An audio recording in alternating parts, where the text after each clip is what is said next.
you're not talking about every day, how do you move guys from third team to second team to first team, all that stuff. So like we talk about it every day, and usually I talk with ownership and Will McClay every day about it.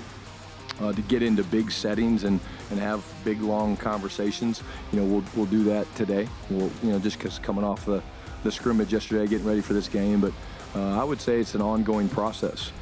The countdown to the 2025 NFL season 53-man roster cut down continues, and per Brian Schottenheimer, those talks continue daily as we speak within the Dallas Cowboys organization. And now that the joint practice is behind us, preseason is ahead, those talks only get bigger. Welcome into Inside Cowboys training camp, driven by Ford. Nicole Hutchison alongside Cal Youmans, and one of the biggest topics of conversation, of course, leaving joint practice, was this offensive line and the struggle with the rhythm, specifically with a guy like Nate Thomas, who's stepping into some big shoes with Tyler Guyton out. But just what kind of improvement do you need to see from Nate Thomas? Well, there's a lot of things. I think reps are going to help initially. You want to see the footwork continue to get better, and then the pad level and the way he's able to use his strength. Connor Riley said that he was getting too high out of his pads against guys like Jared Verse. It's a tough assignment, but at the same time, you got to stay low and continue to have leverage against your opponent, even if that opponent was the NFC Defensive Rookie of the Year in 2024. No big deal. Yeah, no big deal. So with all of that being said, Nate Thomas has done a nice job so far, filling in for Tyler Guyton. He was thrust into that opportunity early in camp, and I think really when you look at this offensive line as a whole, they've had some back and forth, but in talking with Coach Connor Riley, he has confidence that they're going to continue taking those steps forward, and we'll see how they're able to do in that preseason game coming up on Saturday. Now, you talked about 53-man cut down. Nate Thomas is doing a good job of allowing himself a safe cushion to make that 53-man roster, and he shows why he should be on this Cowboys team. Absolutely. So has Tyler Booker, of course, first-round overall pick for the Dallas Cowboys, and Connor Riley also talking about him. He just needs more reps, right? And just be patient. This offensive line is going to continue to improve, but Tyler Booker, what are you looking forward to seeing out of him? Well, that's a common theme, right? Nate Thomas, you just need reps. Yeah. Tyler Booker, guess what? You need reps. He's coming from Alabama. He's about as pro-ready as any offensive lineman is going to be getting into the NFL. However, Booker, you can see during that practice against bigger defensive tackles like Poona Ford, Braden Fisk, and some of these other guys that the Rams threw out there on Tuesday, he was tested at a new level, and I think you're going to see more improvement from Tyler Booker, continuing to stay strong on that inside foot. That's a big talking point for Booker early on, and I think it's something that he'll continue to grow in as training camp and as the preseason goes on. Yeah, that's something that he's even told me when he first came to Dallas, is that his technique wasn't up to par. It's something that he's really been focusing on since he got here in Dallas and up till training camp. But how long do you expect him to kind of get to settle in? It may take a little bit. He's not going to be an all-pro right guard like you've had at that position for quite some time. I mean, Zach Martin was about as good of a right guard as you could ever ask for in this franchise's history. So having a guy as a rookie in Tyler Booker step into that role, you have to temper your expectations a little bit. Now, he is going to continue to grow. He's extremely strong. He is about as technically sound as you could ask a rookie to be.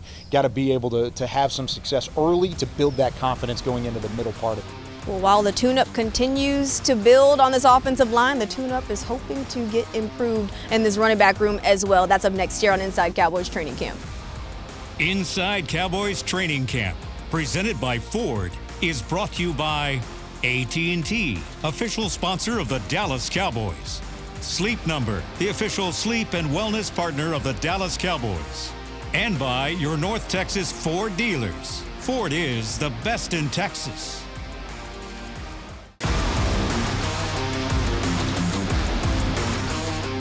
This segment is brought to you by Academy Sports and Outdoors, official sporting goods retailer of the Dallas Cowboys. While a joint practice was a symphony, the Cowboys offense just wasn't quite simply in tune just yet. The pieces are there from the offensive line to the running backs, but just the execution just not there quite yet. Welcome back into Inside Cowboys Training Camp, driven by Ford. Nicole Hutchison alongside Cal Youmans and Mickey Spagnola. And the biggest talking point from Brian Schottenheimer was the running backs just not playing with good vision. Too many unaccounted hats in the hole, specifically talking about that offensive line. But how do you coach good vision in situations like that? Well, Mickey? we can start with the offensive line not letting the defensive line penetrate and hit the running backs behind the line of scrimmage. Now, a couple times, I think the running backs didn't show enough patience. They were ready to hit the hole, and they didn't let things open up. But the offensive line has to control that color that he was talking about. And way too many times, the running backs were getting hit behind the line of scrimmage. Well, in a situation like that, with the thudding up, as they call it in these training camp practices, it's still tough to see the broken tackle ability and the elusiveness of some of these running backs. How important is Saturday for these guys behind the line of scrimmage, guys like Jaden Blue, Phil Maffa as rookies, but really the entire running back room as a whole? Yeah, and throw in Javonte Williams. He needs to work, too, behind this offensive line. So I think it'll be a better indication of what these guys can do, especially Jaden Blue, when the coaches talked about his explosiveness. It's not just his speed, it's how fast he gets to that top speed that counts. So we'll get a little bit better idea of running through tackles with him. And let's not forget Phil Maffa. He's a big back, and if they want to tackle him, they better do a good job of getting in front of him, because he'll run you right over. Well, while the running backs look to find their vision, there's still a vision here within this team and the standard they're looking to uphold. How will the cornerbacks continue to try to execute that vision in that room and the standard? That's up next here on Inside Cowboys Training Camp. This segment was brought to you by Academy Sports and Outdoors, official sporting goods retailer of the Dallas Cowboys.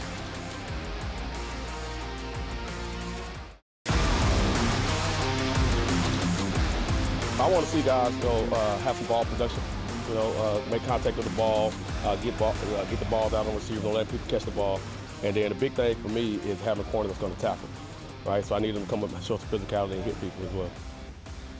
Well, it's a clear message from David Overstreet about what he wants to see from his cornerbacks room, and that's ball production, and that's also a little bit of tackling as well. Welcome back into Inside Cowboys Training Camp, driven by Ford. Nicole Hutchison alongside Cal Youmans, and Brian Schottenheimer also making it clear he wants to see that as well, even if this defense is only playing with a 7-iron, keeping things simple. You see what I did there, all right? But just talking about what you want to see out of this cornerback room, who struggled to get some takeaways against the Rams and join practice. Well, Matt Eberflus's defense is going to be about the takeaway. That's what they want to pride themselves on, is getting extra possessions for your offense. Now, when it comes to the first preseason game, you want to keep it simple, and that's what they've been doing. You talked about using the 7-iron, not going deep into their bag and coverages, only running a couple different looks against that Rams offense. I expect the same thing on Saturday. But what you can do and what you can improve upon, turnovers are great, and it's going to look great. You'll have the interception, you'll have the celebration, the fumble recovery, the celebration,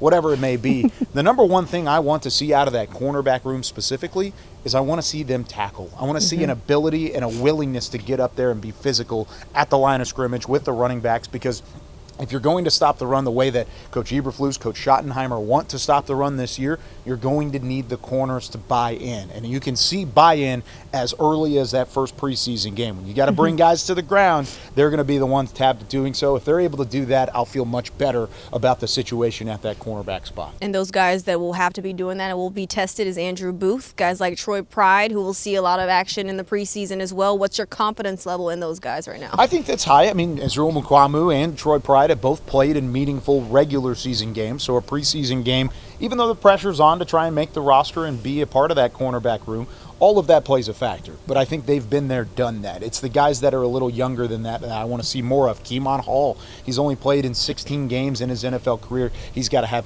an opportunity to take advantage of this week. While they'll look to execute the standard, the rest of this team does as well. Preseason game kicks off at 6 o'clock Central Time on CBS 11. Inside Cowboys Training Camp, presented by Ford, was brought to you by AT&T, official sponsor of the Dallas Cowboys. Sleep Number, the official sleep and wellness partner of the Dallas Cowboys. And by your North Texas Ford dealers. Ford is the best in Texas.